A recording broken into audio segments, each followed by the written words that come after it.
రైతులకు సరిపడా ఎరువులు విత్తనాలు అందించడంలో కాంగ్రెస్ ప్రభుత్వం పూర్తిగా విఫలమైనట్లు బీఆర్ఎస్ పార్టీ మండల అధ్యక్షులు శ్రీనివాస్ ఆరోపించారు. యాసంగి పంటకు సరిపడా సాగునీరు కాళేశ్వరం ప్రాజెక్టు ద్వారా అందించాలని డిమాండ్ చేశారు.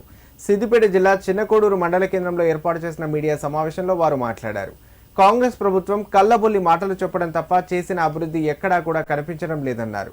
గత ప్రభుత్వ హయాంలో రైతులకు సరిపడా ఎరువులు విత్తనాలు అందించినట్లు గుర్తు చేశారు. ఇప్పటికైనా ప్రభుత్వం మేల్కొని రైతుల అభివృద్ధి సంక్షేమం కోసం కృషి చేయాలన్నారు.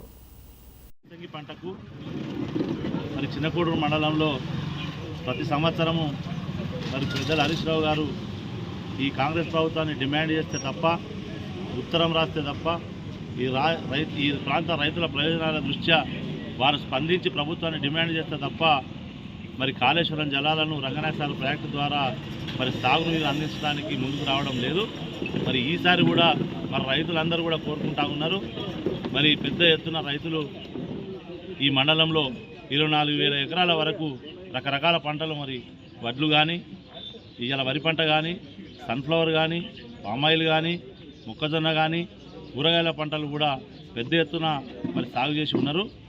మరి ప్రస్తుతం వారికి మరి భూగర్భ జలాలు కొంత అడుగంటిపోయినాయి, చెరువు కుంటలలో నీళ్లు లేవు.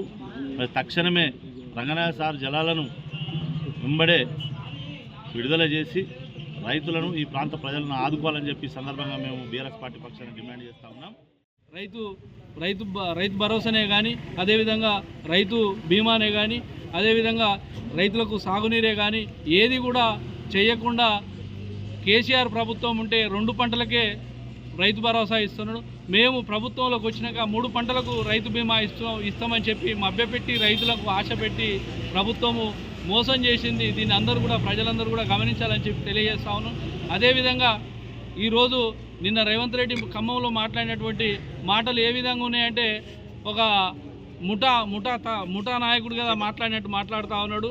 బీఆర్ఎస్ ప్రభుత్వం ఈ గద్దెలు కూలగొట్టినాడే మనము ప్రభుత్వంలో ఉన్నట్టుగా మాట్లాడుతూ ఉన్నాడు. దీన్ని తీవ్రంగా ఖండిస్తూ ఉన్నాం. అదేవిధంగా ఒక గద్దెనే కానీ, ఒక జెండనే కానీ ఏ కాంగ్రెస్ నాయకుడు కానీ, ఏ కాంగ్రెస్ కార్యకర్త కానీ, ప్రభుత్వంలో ఉన్న వాళ్ళు కానీ ఎవరైనా ముట్టుకున్నట్టుంటే దాని పరిణామాలు ఎలా ఉంటాయో తెలియజేస్తామని చెప్పి మీ పత్రిక ద్వారా తెలియజేస్తా ఉన్నాం.